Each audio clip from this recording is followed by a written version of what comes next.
prepared for it, and none of that was a lie on her end, by the way. They almost got one full hairline between the three of them. Oh my god! Bro, stop pre-moving. I go this, here, Yo! Here, I go here. I don't watch That is chess. foul! I think we just lost. Certain Hello, I have a Twitch. Says I'm new to Twitch. I need help, like starting a stream. Can you help me? No. Google it. seems like it. OMG. She pooped a big one? No! Love you. Pyre suffered lies are still catching up to him. What? What?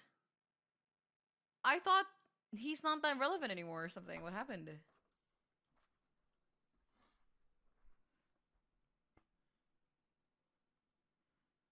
I think I know why I'm fat now. I'ma blame it because of my water.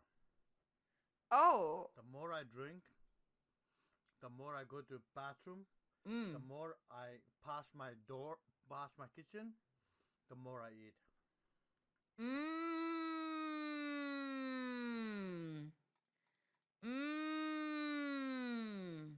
Kai Cenat crashed out on a little kid while playing wait, Kai Cenat is still a thing? I thought he was gone. Last one. Yo, can y'all let us win, please? Can y'all let us win? Yeah, please. Shut the fuck up, bitch. Shut the fuck up, bitch. I don't give a fuck if that's a kid. I don't give a fuck if that's a kid. Nigga, fuck that kid, nigga. Fuck you, good or bad, bitch. You got screwed them all, nigga. GG's. Don't count. Hey, watch your mouth, bro. Hey, watch your mouth. Watch your mouth, bitch ass nigga. Watch his mouth. Watch your mouth, nigga. What you gonna do, Kai? Watch your mouth, nigga. What you gonna do, nigga? Eat my dick. What you? Last one. Yo, can y'all let us win, please? Can y'all let us win? Yeah, please. Shut the fuck up, bitch. Shut the fuck up, bitch. I don't give a fuck if that's a kid. I don't give a fuck if that's a kid. Nigga, fuck that kid, nigga. Fuck you, good or bad, bitch. You got screwed them all, nigga. Guys, the Vivet Rage is insane. Nomad Raider thinks over 8 months. He needs to look at his book. It's expected. Guys, he needs to write down in his little book about how he feels. Maybe then he'll calm down. Don't count. Hey, watch your mouth, bro. He needs to go back to making clothes.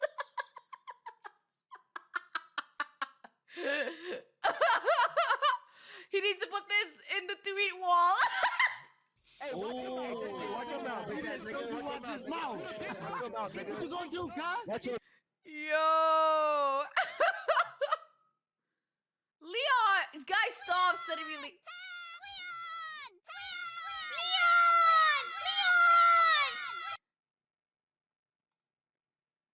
Jesus. Leon!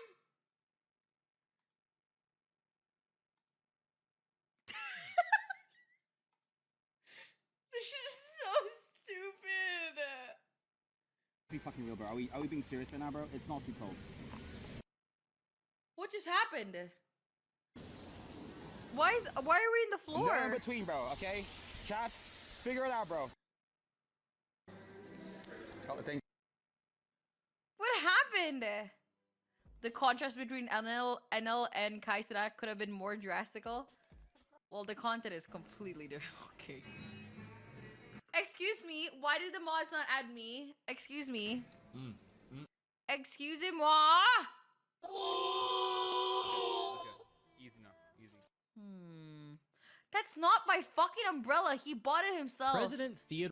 Pirate software lies are still catching up to him. Is this a clickbait? I need to know. Theodore Roosevelt once said, "The only man who never makes mistakes is the man who never does anything." True. You cannot deny. That's absolute wisdom. That's true. If that's truly the case, then what are we to make of a man who will never admit to his mistakes? Enter Pirate Software. Wow, we're still talking about him. That's crazy. I thought is the WoW guy from Software. In 2023, you could barely even use YouTube without the algorithm. Oh my god!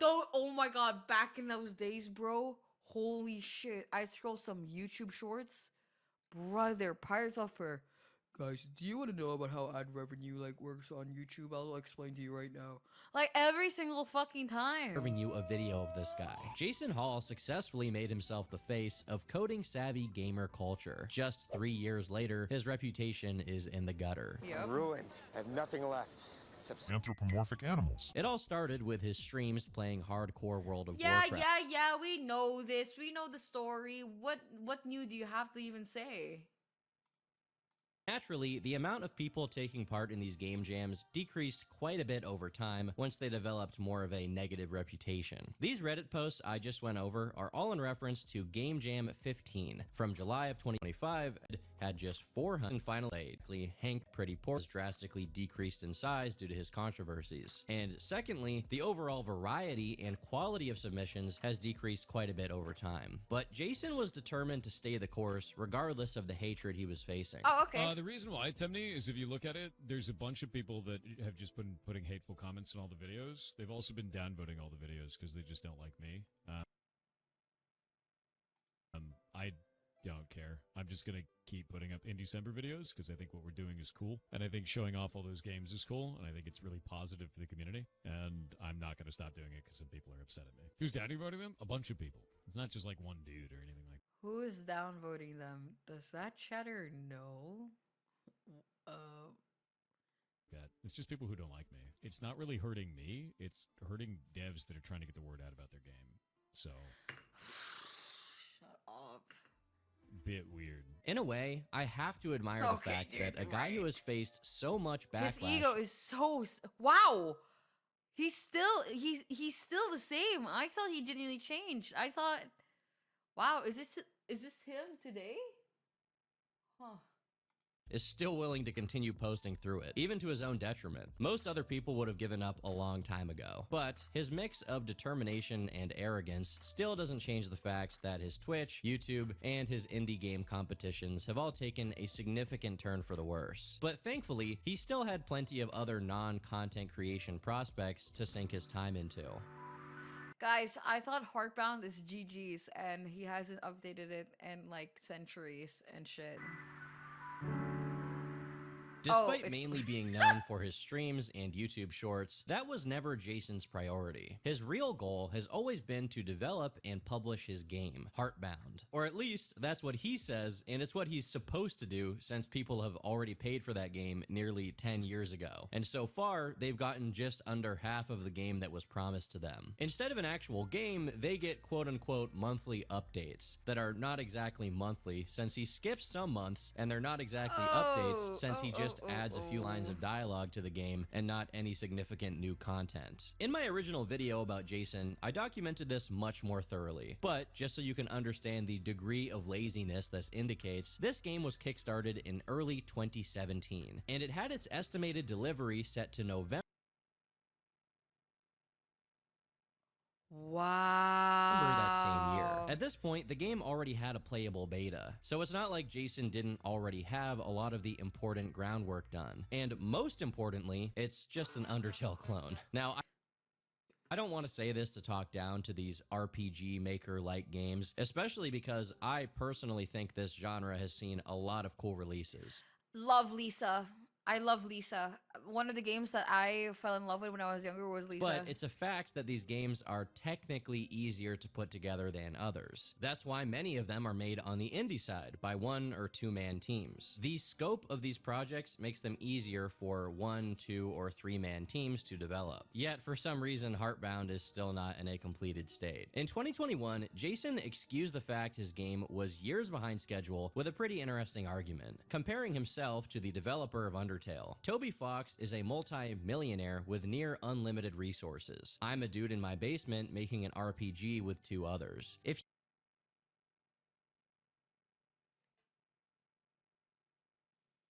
jealousy. you want to play a good game wait for me to finish it. The thing is, he can't really use that excuse for a few reasons. Toby Fox was not a multimillionaire before he made his game, which he developed in 2 years. The Kickstarter for Jason's game, Heartbound, asked for the resources he would need to finish it, and he ended up raising way more money than he asked for. So a lack of resources is not a good justification. And finally, Jason has been absolutely swimming in streaming money for a while now. Exactly. Are we kidding? That kind of like, yo, guys, I'm not gonna lie.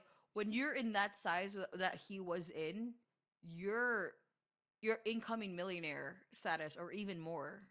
He's not struggling to make ends meet by any stretch of the imagination. With a game as simple as his, it should have been done many years ago. Obviously, I'm not a game developer. I'm a commentary. Demi uses this same excuse for not buying a 50K tracker.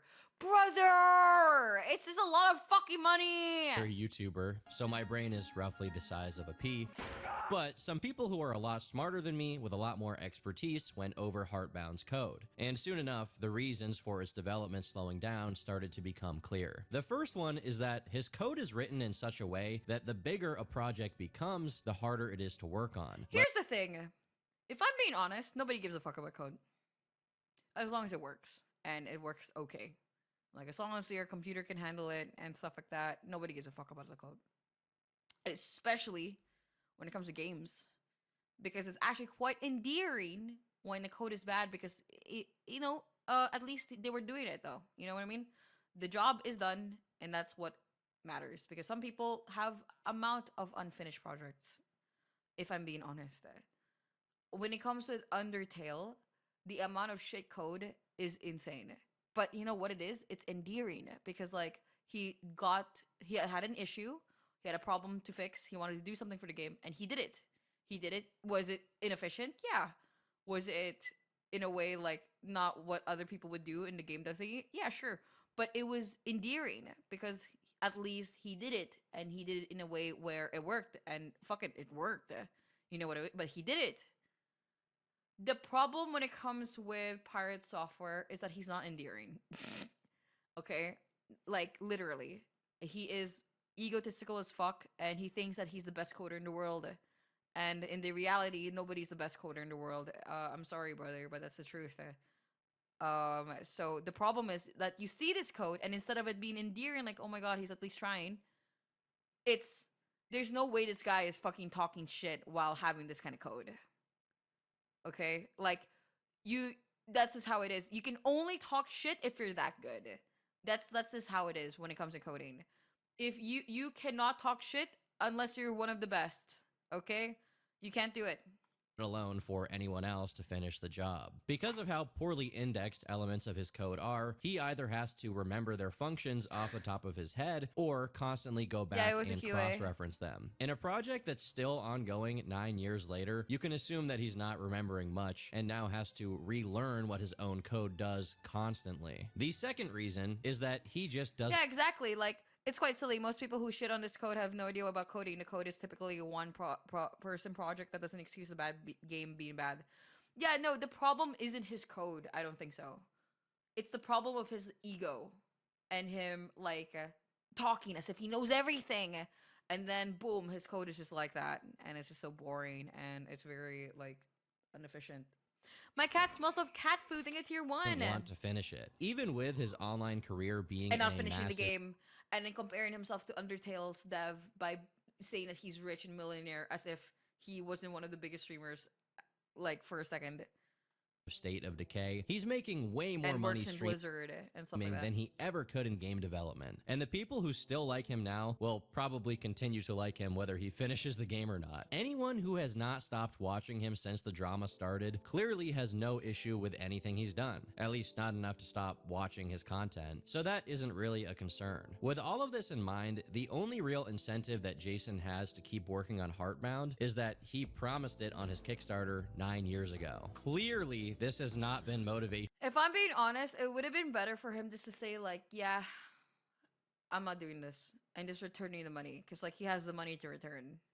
Enough considering it's been 9 years. Lastly, and this is a more speculative reason, based on what Jason himself expresses, he's not really into the genre that Heartbound 90K just refund? Motherfucker, he was one of the top streamers, like, for a while.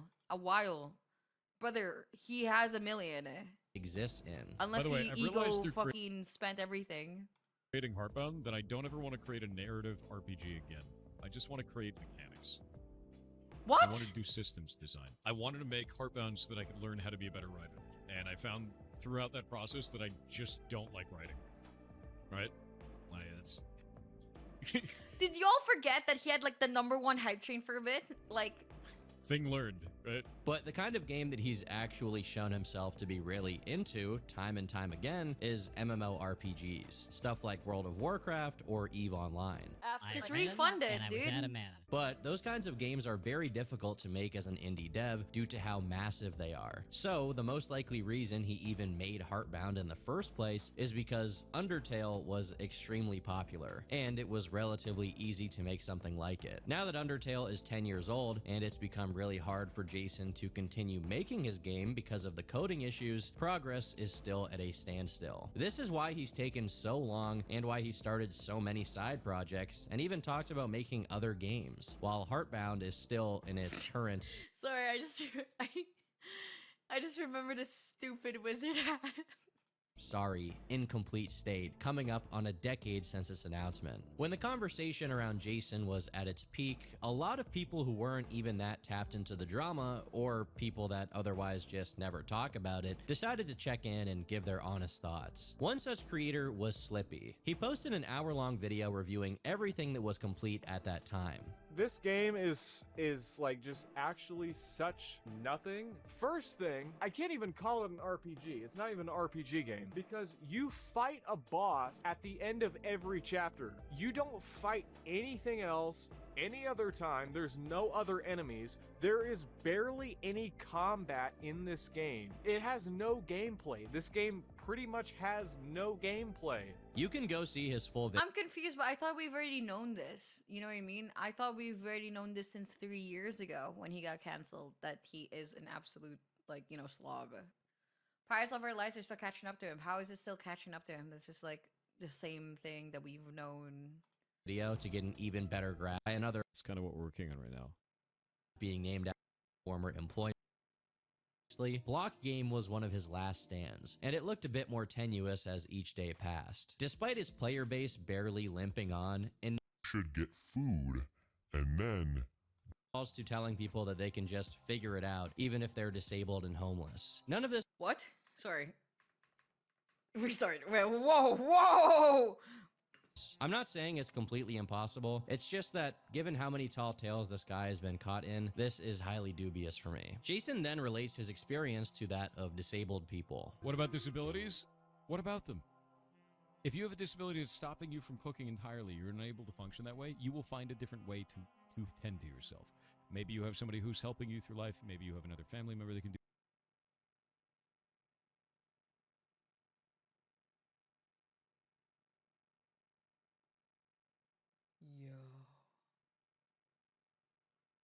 Wow. I didn't even know he can become worse. Holy shit.